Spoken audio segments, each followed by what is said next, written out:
Okay, so I decided to do my creative project as a art piece, and I wanted to do it under the topic of gender expression and sexuality. I really enjoyed learning about this topic in class, and I think it's really important for us as a society to understand these binaries that they've placed on us, and I think it's also really important to advocate for self-identity and gender expression.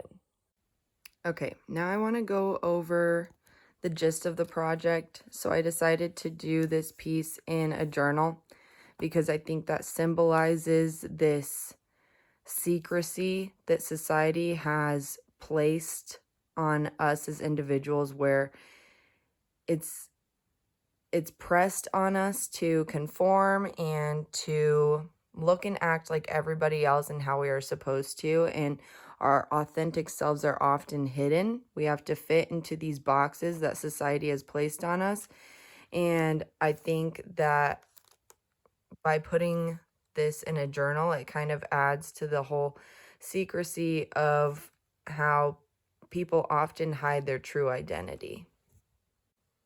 So for the first image I drew, I wanted to highlight the physical body that this person is placed into, and then go into the mind and how it is more expressed.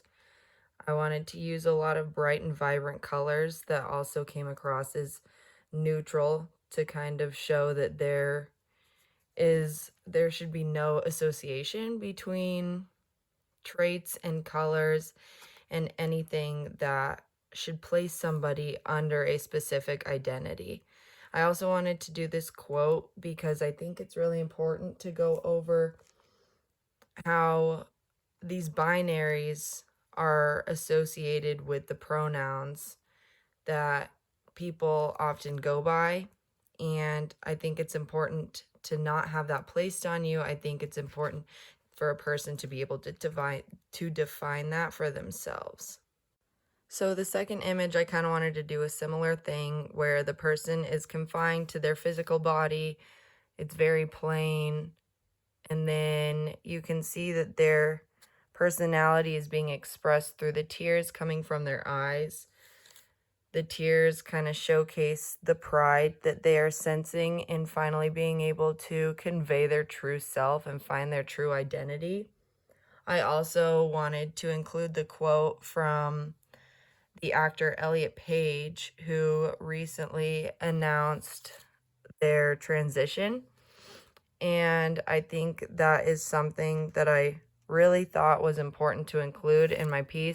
So with all of that being said, I have learned a lot throughout this semester, especially in the sense of inclusivity and these constructs that our society has placed on us as individuals to kind of conform into these check boxes. And I think using my knowledge from our class discussions and readings along the lines of gender expression and gender fluidity, I've learned a lot about the flaws in our society and the detriments of these social norms and the pressures to conform. So I think it's really important to advocate and educate people on the importance of gender expression.